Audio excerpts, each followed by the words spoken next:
Hello everyone, this is Darsononia here. Why am I reviewing a comic adaptation of one of the movies of the original trilogy?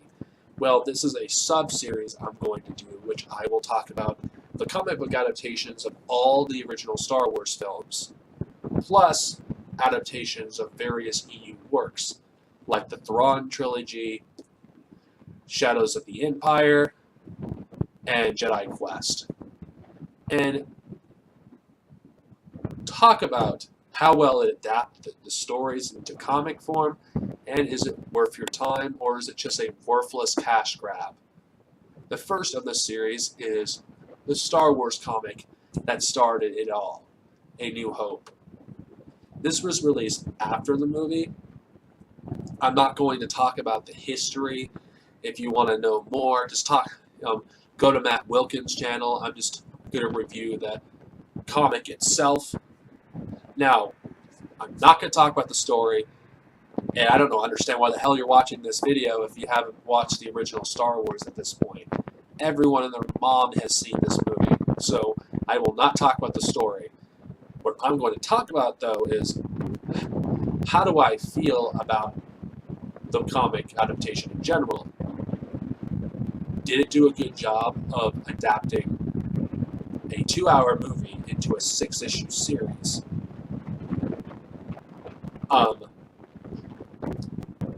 Before I get into that, I'm going to make it clear that a lot of comics adaptations of movies are cash grabs. They're garbage. The majority of them can be completely dismissed. They are based on a different version of, the script. They leave out all certain things from the movie.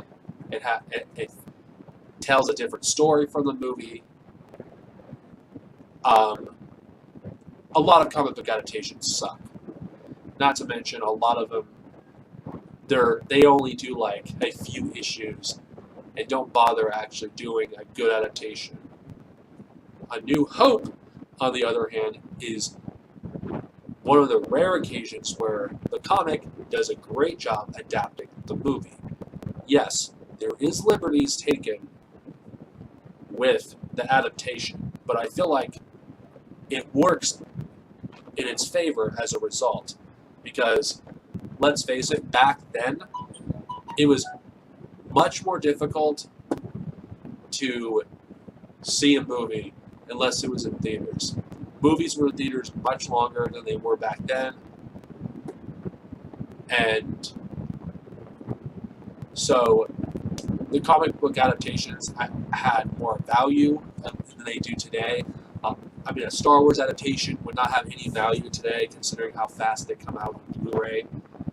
But back then, that wasn't the case.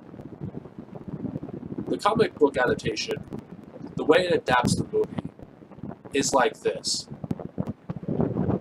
Each of the issues basically covers like 20 or 25 minutes of the movie. That's essentially what it does. It doesn't rush through point A to point B. It takes its time. Yes, there's certain scenes that may feel a little rushed at times, but it's 2 hours of a movie adapted to 6 issues that you can easily read in like an hour, if that. I do think the comic does stand on its own.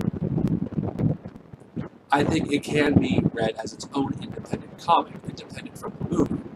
It's faithful to the movie, but it takes some minor liberties, so there's some minor differences. But it still tells the general story. And I think the art for this, which I'm going to talk about here, does resemble the movie.